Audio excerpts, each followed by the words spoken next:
Oke teman-teman, selamat datang di lanjutan dari part ke-1. Jadi teman-teman yang belum sempat menonton part satunya boleh klik di sini, ada ini. Kalian klik situ untuk nonton part ke-1-nya di kuliah di Jepang. Nah, selanjutnya kita bakalan masuk ke part 2, bakalan tanya-tanya seputar pendidikan yang ada di Jepang pastinya, bagaimana siswa di dalam kelas atau guru membelajarkan di dalam kelas itu seperti mana, dan itu bisa kita coba terapkan di Indonesia kalaupun itu bisa diterapkan. Nah, kita tanya langsung ke siswa yang pernah belajar di universitas yang ada di Jepang.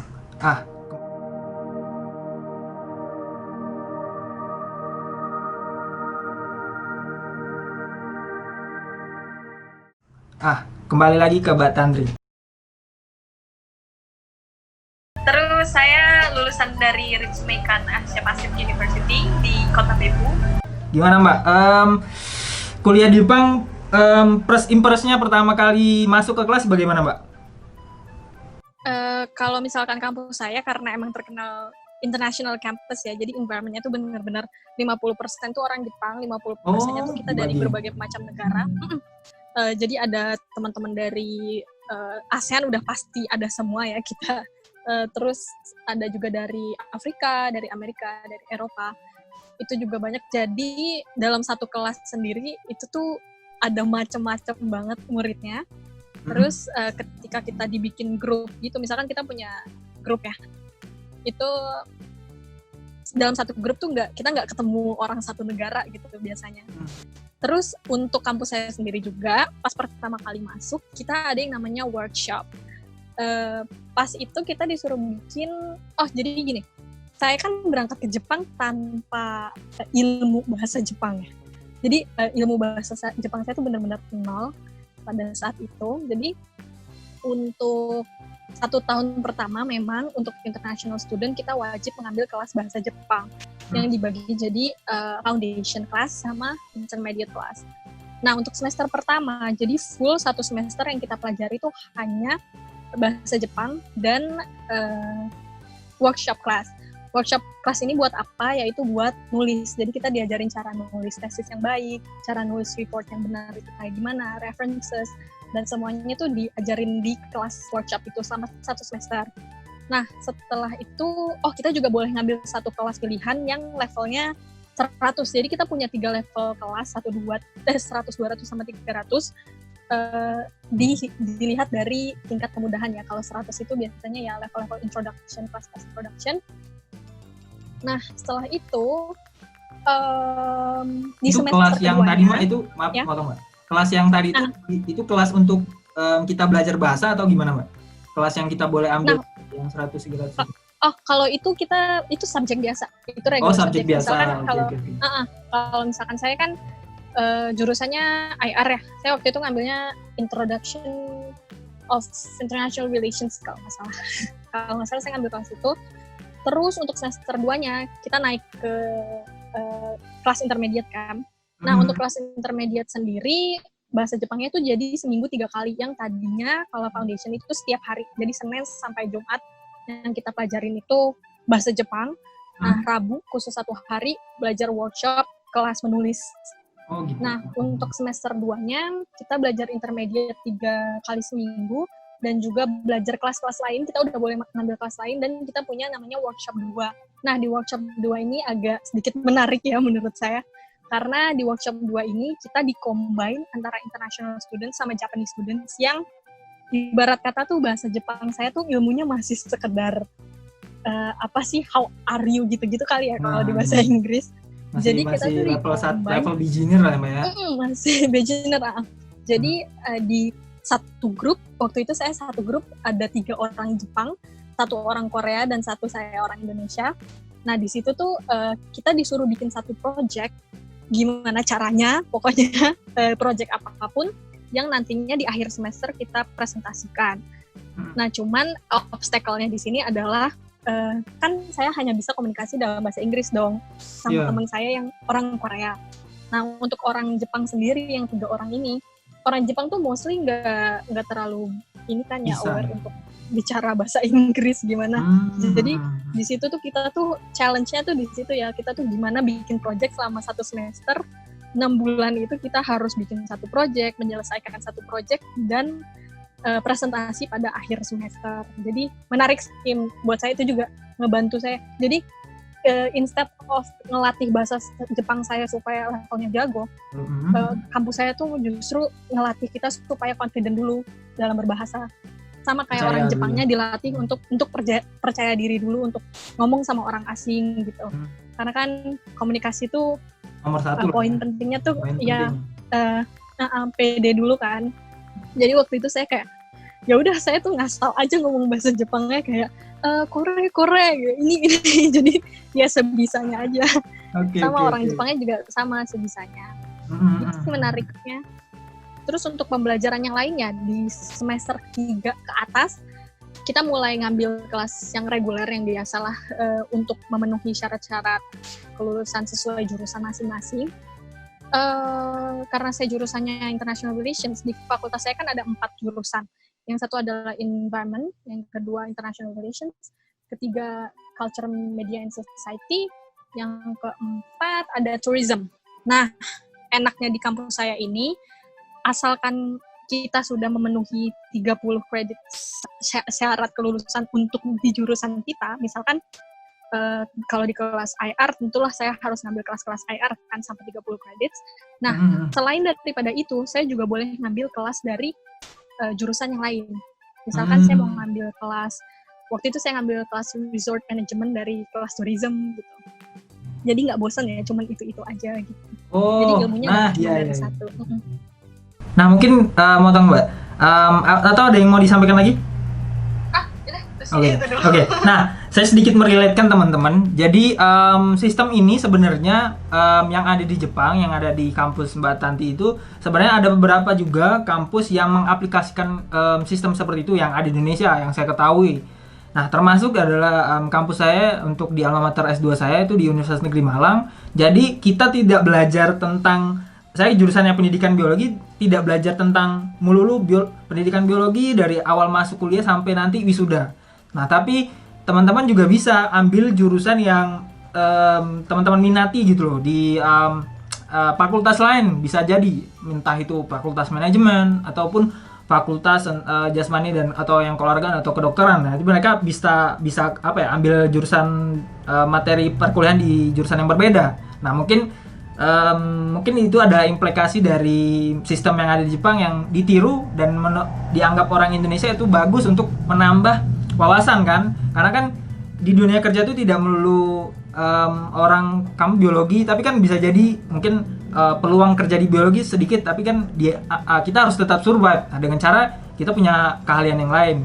Nah gitu, mungkin itu sih Mbak sedikit tanggapan dari cerita Mbak yang mengambil jurusan yang berbeda, dan itu memang benar-benar ada di kampus, tapi saya tidak terlalu tahu banyak kampus mana saja yang menerapkan itu. Yang pasti ada beberapa kampus yang saya ketahui dan pasti itu sudah menerapkan seperti itu. Terus lanjut Mbak, pertanyaan lagi teman-teman. Asik kan kita belajar bagaimana pendidikan yang ada di negara-negara lain. Jadi jangan lupa untuk subscribe ya teman-teman. Nah, lanjut. Tadi sudah bicara terkait sistem perkuliahan yang ada di Jepang. Nah, kita bakalan tanya nih cara proses pembelajaran sama Mbak Tanti. Mbak Tanti, selama mengikuti perkuliahan, bagaimana Mbak sikap guru ya? Karena kan ketika kita belajar itu, poin yang pertama ya teman-teman, ini berdasarkan para ahli juga yang fokus di dunia pendidikan, kenyamanan di dalam kelas itu yang paling utama. Jadi ada hubungan antara guru dan siswa itu yang paling utama. Jadi ketika siswa nyaman dengan guru atau guru nyaman dengan siswa, otomatis apapun yang akan disampaikan guru, siswa akan cepat menangkapnya. Nah, maka dari itu coba saya akan ulik-ulik bagaimana Mbak pembelajaran yang ada di Jepang, terutama di kampus Mbak, dan antara dosen sama Mbaknya di siswa-siswa di kelas, gimana Mbak? Jadi kita tuh ada 2 macam tipe kelas juga ya. Ada kelas besar sama kelas kecil. Tergantung jurusan, nggak tergantung jurusan sih, tapi tergantung pelajarannya sendiri tuh levelnya di level apa. Nah biasanya kalau level 200-300, karena itu cenderung agak susah, biasanya tuh scale kelasnya jadi lebih kecil, misalkan maksimal hanya 40 orang. Karena saya nggak tahu ya di Indonesia tuh kayak gimana cara buat masukin SKS. Oh gitu. Kalau misalkan kita kan per semester sebelum mulai semester kalau kita nyebutnya di kampus click war, jadi kita tuh rebutan kelas kayak ya rame-rame. Misalkan pagi kita tuh rebutan kelas kayak misalkan saya udah nulis nih sehari sebelumnya saya udah nulis ya mau ngambil kelas ini. Nah besoknya ketika jam yang udah ditentukan misalkan jam 8 pagi buka nih kelasnya, kita tuh akan rebutan nih satu kampus untuk misalkan satu kelas yang ini, misalkan saya mau ngambilnya kelas political economy, ternyata maksimal cuma 200 anak. Jadi kita rebutan tuh sama beberapa ribu anak untuk masuk ke kelas itu. Nah, tentunya juga beberapa murid kan kita kadang-kali kita ngerasa kelas ini tuh terlalu susah karena profesornya demanding kayak. Jadi kita nggak berani kan ngambil kelasnya. Jadi walaupun kelasnya tuh besar skalanya, tapi isinya tuh sedikit karena misalkan profesornya tuh killer lah atau apa. Gitu. Karena profesornya sendiri kan dari macam-macam ya, ada yang dari Amerika, ada yang orang Jepang juga ada, jadi nggak semuanya orang Jepang, jadi ada juga yang dari Australia, ada yang orang Korea gitu-gitu, macam-macam sih. Tapi tentunya kita adalah stereotype tentang kayak lo ngambil aja kelasnya si profesor ini karena dia tuh gampang ngasih nilai gitu-gitu. Itu tuh saya nggak tahu sih di Indonesia ada atau enggak. Kalau di sini tuh ada ya, misalkan kalau orang Jepang kan mereka required untuk ngambil beberapa kredit dalam bahasa Inggris. Nah, kadang kan mereka tidak confident ya untuk ngambil kelas dalam bahasa Inggris. Jadi mereka tendensinya tuh ngambil kelasnya yang tentunya yang gampang ya, yang profesornya tuh baik ngasih nilai gitu. Tapi karena saya jurusannya IR, itu seringkali profesornya itu yang demanding ya, yang susah-susah gitu. Jadi kayak bacanya banyak, examnya susah gitu. Tapi nggak semuanya exam juga sih. Ada juga yang esai misalkan ujian terakhirnya. Dan enaknya di kampus saya itu mungkin terakhirnya setiap akhir pelajaran atau di tengah-tengah pelajaran kita tuh selalu dikasih kayak attendance paper gitu. Jadi kita tuh dikasih kertas buat kalau kita masuk nih kelasnya buat absensi gitu. Tapi di bawahnya juga ada komen gitu. Misalkan kita boleh nulis komen apa aja di situ. Kayak misalkan Pak, kalau ngomong jangan cepet-cepet dong gitu. Saya nggak ngerti gitu-gitu. Terus di akhir semester juga, kita ada kayak apa ya? Kayak report atau beda? Kuesioner kali ya. Kayak kuesioner gitu. Terus. Dari si profesornya. Nanti kita boleh isi apa sih kekurangan dari kelas ini misalkan. Dan itu tuh biasanya benar-benar dirombak sama mereka. Kayak caranya tuh benar-benar setiap semester bisa diganti, misalkan saya kemarin ngambil international law, profesornya kayak gini loh, tapi bisa aja semester depan diubah gitu karena misalkan mungkin dapat feedback dari kitanya tuh siswanya kurang bagus, Bu ini susah banget gitu ya, Bu ini susah banget, saya nggak ngerti gitu ya. Itu sih lebih terbuka ya menerima pendapat mahasiswanya. Nah berarti bener yang saya duga, dan memang yang cerita dari sensei yang kolega sama dosen pembimbing saya di kampus, berarti bener teman-teman. Di Jepang itu memang sistem pembelajarannya seperti itu. Jadi ada keterbukaan antara siswa dan guru, dan itu yang membuat siswa memang nyaman ketika masuk ke kelas tersebut dan belajar, dan juga guru mendapatkan feedback dari siswanya. Jadi tidak hanya siswa dapat ilmu dari guru, tapi guru juga dapat feedback, karena kan guru harus memperbaiki. Jadi tidak salah jika guru berpikiran aku sudah ngajarin yang terbaik, aku tidak akan pernah ngubah cara pembelajaran saya dari tahun ke tahun, akan tetap seperti itu. Itu sebenarnya salah, karena dunia itu kan selalu bergerak dan selalu sistemnya dinamis, punya perubahan, dan otomatis kita pun sebagai manusia yang tinggal di dunia harus punya sistem atau punya cara yang seperti itu, harus dinamis, jadi harus perubahan. Dan itu masih sangat sedikit diterapkan di Indonesia terkait sistem yang seperti itu, karena kan ya itu adalah salah satu bentuk seorang guru juga untuk memperbaiki dan membuat pembelajaran apa yang ingin disampaikan juga makin baik kan ke depannya. Jadi tidak karena mungkin kita pernah ngerasain, pernah SD, SMP, senior bilang guru nanti ya di Indonesia gurunya bilang nanti kamu kalau dapat guru seperti ini bla bla bla. Pas ketika kita masuk sesuai dengan kelas dan diajar sama guru yang didapat sama senior kita, dan cerita yang apa yang diceritakan senior kita ke kita ternyata terulang lagi. Oh, kok seperti ini gurunya ya? akhirnya kan tidak ada peningkatan dalam pembelajaran, otomatis kan itulah yang mungkin yang saya katakan kenapa pendidikan di Indonesia masih stuck di segitu-gitu aja, tidak ada mengalami perubahan. Nah, makin kesini guru itu juga kayak mengeluh fasilitas segala macam dan bla bla bla. Otomatis kan itu paradigma pemikiran yang salah. Seharusnya guru itu mampu dikatakan guru yang paling baik itu adalah ketika dia bisa mengelola kelasnya dengan baik. Nah, kalau ketika ada guru yang ngeluh seperti itu, otomatis kan kita ada tanda kutip guru ini bisa dalam mengajar atau tidak. Oke. Itu konfirmasi yang cukup baik lah, dan saya dengar cukup senang ketika sebenarnya apa yang diceritakan Sensei dan guru pembimbing saya terkait pendidikan ada di Jepang itu memang benar-benar seperti itu dan dikonfirmasi sama Mbak Tantri. Mungkin tambahan kali ya satu lagi. Boleh, Mbak. Mungkin tambahan satu lagi ya. Saya nggak tahu nih di Indonesia ada apa enggak. Kalau misalkan di kampus saya itu kalau misalkan kita ada namanya grade inquiry. Jadi ketika kita tidak puas dengan hasil yang kita dapat, misalkan di suatu kelas, di kelas A saya mendapatkan nilai yang kurang memuaskan. Misalkan saya ekspektasinya dapat A+, tapi ternyata saya dapatnya B. Terus misalkan bentuk ujian dari kelas tersebut adalah misalkan esai kan dinamis ya, maksudnya jawabannya itu masih bisa tergantung si profesornya gitu. Dan misalkan saya nggak puas, saya bisa lapor ke academic office yang ada di kampus. Saya kayak semacam protes kali ya, bisa dibilang protes kali. Tapi itu benar-benar ada kertasnya dan itu official, kayak saya ngambil kelasnya profesor ini, ujian terakhir saya kenapa saya dapat nilai segini, saya nggak terima nilai saya segini. Terus kita bisa ini defense gitu, kayak saya seharusnya layak mendapatkan nilai ini karena dengan alasan segini gitu.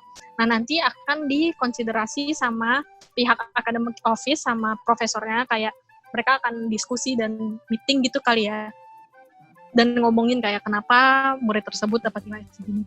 Jadi nggak ada tuh ceritanya si profesor kayak nggak suka sama murid yang ini gitu. Tuh nggak ada sih cerita kayak gitu. Pasti semua nilai itu nggak subjektif, pasti objektif. Pasti objektif. Oke. Bagaimana Mbak sistem teman di kelas? Terus juga mungkin cara duduk siswa ya, karena kan cara duduk siswa itu juga bisa mempengaruhi dalam pembelajaran di kelas. Nah, mungkin sistem duduknya di kuliah di Jepang tuh bagaimana? Karena kan kalau di Indonesia ya kayak kita sekolah SD, SMP, SMA sih kayak ya udah kita duduk gitu kan, satu-satu depan, atau ada beberapa juga kalau gurunya mau itu biasanya dibuat sistem kayak U kayak gitu. Jadi bentuk U, dosennya di tengah atau siapapun yang nanti presentasi. Itu bagaimana, Mbak? Kalau sistem kelasnya? Kalau kelas besar sendiri itu tuh kayak ruangan besar ya, kayak ya isinya 200 gitu orang. Enggak aula sih, karena kita tuh dibagi beberapa gedung juga. Nah, di salah satu gedung yang cukup buat menampung 200 anak, itu ada beberapa kelas yang isinya ya dengan banyak kursi juga gitu. Jadi itu bentuknya tuh lebih kayak bioskop kali ya saya bilang ya, kayak kursinya tuh semakin naik gitu. Makin naik gitu. Gitu sih. Tapi kalau misalkan kelas kecil ya lebih intimate ya. Lebih dekat sama profesornya. Lebih ya, kalau biasanya kalau kelas besar kan profesornya di depan tuh. Terus kita lihatnya layar gede-gede gitu kan, sama papan tulis gede banget gitu. Kalau misalkan yang kelas kecil justru kayak kelas di Indo kali ya, lebih kecil dan profesornya juga lebih bisa ngelihat kita anak-anaknya. Karena kalau 200 anak kan gimana ya kenal semuanya juga nggak mungkin ya. Nggak mungkin. Tapi ya itu, kalau misalkan pertemanannya sendiri di kelas ya, tentulah kita orang Indonesia pasti punya stereotip, oh orang ini tuh kayak gini, orang ini tuh kayak gini gitu. Pasti ada ya, secara tidak kita sadari itu tuh pasti ada sih. Tapi menurut saya karena lingkungannya sangat internasional, benar-benar macam-macam negara ya. Waktu saya kelas bahasa Jepang sendiri, waktu pertama semester 1, saya nggak punya satupun teman orang Indonesia di kelas saya. Jadi dari 20 anak tuh cuma saya satu orang Indonesia, satu orang Korea, satu orang Myanmar, satu orang. Jadi benar-benar multicultural gitu.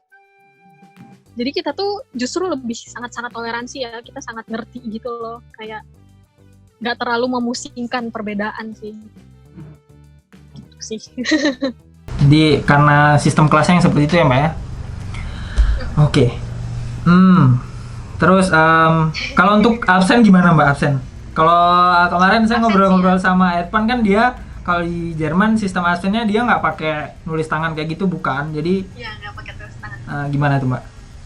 Sistem absen. Kalau sebenarnya sistem absen tuh tergantung profesornya ya kalau kita. Jadi nggak dari kampus. Kalau misalkan sistem absen manual, tentunya tadi yang bagi-bagi kertas setiap hari, gitu. bagi-bagi kertas. Terus kita tulis nomor kayak ID card kita tuh apa, terus subjeknya apa gitu-gitu, tanggal, komen. Karena komen itu juga masuk ke nilai ya, kayak kan profesornya butuh tahu feedbacknya tentang pelajaran hari ini, apa kalian merasa kesulitan, berapa persen nih anak yang kira-kira ngerti, atau kadang-kadang profesor yang iseng suka challenge juga ngasih pertanyaan, jadi jawabnya di komen. Jadi untuk yang nggak masuk tentulah kita tidak bisa menjawab gitu kan. Iya benar-benar keren ya. Jadi terus ada juga namanya dulu sistem clicker, tapi di tahun kedua ketiga saya tuh udah nggak ada clicker. Jadi clicker itu tuh semacam remote gitu, remote kecil yang kita bisa beli di koperasi kampus. Caranya adalah misalkan profesornya kayak Zoom ya, kita masuk nih ke kelas profesor ini, kemudian profesor ini kasih password kelasnya, terus nanti kita pencet remote-nya, password kelasnya, dan dia ntar bagi, misalkan di satu pelajaran dia bagi 5 kuis, jadi kita harus jawab 5 kuis itu di dalam satu pelajaran. Nah kalau misalkan kita nggak masuk, ketahuan dong, karena kan kita nggak bisa jawab kuis, kita nggak bisa jawab kuis secara jauh gitu, jadi harus di kelas itu. Oh gitu. Berarti sistem untuk hasilnya ada beberapa. Ada juga beberapa profesor yang tidak require absensi juga ada. Kalau untuk tugas akhir di kampus Mbak gimana? By riset kah atau tesis? Kalau di kampus saya tuh kita boleh nulis tesis, boleh enggak. Jadi kalau misalkan kita udah confident ngambil beberapa kelas yang udah di required sama kampus, misalkan 124 credits harus selesai di tahun segini. Kalau kita udah selesai dan kita nggak mau nulis tesis, skripsi ya kalau misalnya buat S1, kalau kita nggak mau nulis itu nggak apa-apa banget. Kita nggak wajib ambil skripsi. Tapi untuk kasus saya, waktu itu saya ngambil skripsi, karena kan saya mikir saya mau ngambil S2, jadi mungkin skripsinya akan membantu. Jadi saya ngambil skripsi, waktu itu tuh sistem skripsinya adalah kita reach out ke profesornya yang kita mau ya. Kalau misalkan saya kan dulu karena bahasnya tentang, boleh ya bahas skripsi saya sedikit ya. Waktu itu saya bahasnya tentang fenomena hijrah di Indonesia. Jadi saya tuh mencari profesor yang kira-kira kredibel untuk nge-supervise saya. Jadi waktu itu saya milihnya profesor saya ini, dia itu expert dia orang Jepang, terus expert di ilmu-ilmu tentang Timur Tengah, keislaman, dan sebagainya gitu. Jadi waktu itu saya memilih beliau karena saya merasa cocok sama tema yang saya ini. Tapi tentunya kita boleh didiskusikan dulu kayak, Pak saya mau bikin kayak gini nih, gimana nih menurut Bapak, oke nggak gitu. Dan menurut saya kampus sangat suportif ya. Dari segi buku, misalkan saya butuhnya buku ini buat reference buku tesis saya gitu. Kampus tuh dengan senang hati gitu membelikan buku-buku yang dibutuhkan untuk kebutuhan skripsi. Karena tidak murah ya kalau buku-buku kayak dari keluaran Cambridge gitu-gitu, Oxford, itu tuh kan kita buat kebutuhan tesis biasanya makanya buku-buku yang gitu ya. Kalau misalkan murid yang make beli harga 2 juta gitu kok kayaknya pusing gitu. Jadi minta sih biasanya. Oke. Jadi yang karena tadi kebutuhan untuk lanjut S2 jadi ambil skripsi ya Mbak ya? Tapi tidak wajib ya. Tidak wajib. Okay. Tidak. Nah teman-teman, kita berada untuk di part kedua, kira-kira teman-teman sudah dapat ya, kita bahas tentang pendidikan yang ada di Jepang, ya tentang seputar pendidikan, di bagaimana siswa di dalam kelas, terus juga guru dalam pembelajaran seperti apa, terus bagaimana tadi tugas akhir di kampusnya Mbak Tanti itu seperti apa. Jadi ada 2 opsi, Nah, bagaimana teman-teman? Teman-teman bisa mengambil ilmu yang sudah ada didapat, dan kira-kira ada pertanyaan bagi teman-teman yang misalkan yang nonton ini anak-anak sekolah menengah ke atas atau SMA dan punya cita-cita untuk lanjut ke studi ke luar negeri, karena tren-tren sekarang makin banyak tuh anak yang coba keluar ke beasiswa ke luar negeri kan, kayak gitu. Banyak yang beasiswa entah itu dari pemerintahnya setempat atau beasiswa di kampus tersebut. Oke, bisa jadi mau coba di Jepang dan ada beberapa pertanyaan, boleh kalian tulis di kolom komentar. Nah, mungkin untuk di terakhir, kira-kira ada yang mau disampaikan lagi Mbak sebelum kita sudahkan lagi untuk selesaikan video? Kira-kira ada sepatah dua patah lagi? Mungkin gini kali ya, kadang kita tuh terlalu ngikut tren, jadi kita tuh pengen kuliah di luar negeri karena kita pengen aja, tapi tujuannya tuh kita nggak benar-benar tahu. Boleh. Padahal kuliah di luar negeri tuh nggak gampang, susah banget karena selain pelajarannya sendiri, kita harus adaptasi sama bahasa. Kayak kalau di kasus saya kan saya harus trilingual ya, bahasa Indonesia untuk pertemanan, sosialisasi, bahasa Inggris untuk kuliah, sama bahasa Jepang untuk hidup. Jadi kayak untuk part-time gitu-gitu kan butuh bahasa Jepang, kayak mau nggak mau kan harus bisa gitu. Nah, untuk saya tuh mikirnya akan lebih baik kalau misalkan kita tuh mikirin matang-matang juga gitu loh, kayak tujuan kita apa sih untuk kalau misalkan untuk mencari pengalaman tuh sebenarnya boleh banget, tapi sebenarnya ada alternatif juga. Misalkan kita kuliah di Indonesia, kita ambil exchange ke luar negeri, itu sebenarnya juga sih sebenarnya. Itu juga bisa kan, karena nggak gampang sih. Saya nggak gampang sih untuk gampang masuk mungkin, tapi lulusnya nggak gampang. Nah, terus kayak kalau misalkan untuk di Jepang sendiri, kampus saya kan kita tuh sebelum lulus udah ikut job hunting. Jadi kayak kalau di Indo kan requirement-nya nah kalau di Indo magang kan, kalau kita enggak, sebelum lulus kita harus udah dapat kerja, biasanya gitu. Oke. Jadi ini benar-benar itu sistemnya semua kampus yang di Jepang seperti itu atau gimana Mbak? Setahu saya gitu kalau misalkan di kampus Jepang ya. Jadi memang kita tuh memangkas fase pengangguran ya. Betul juga. Tapi ya?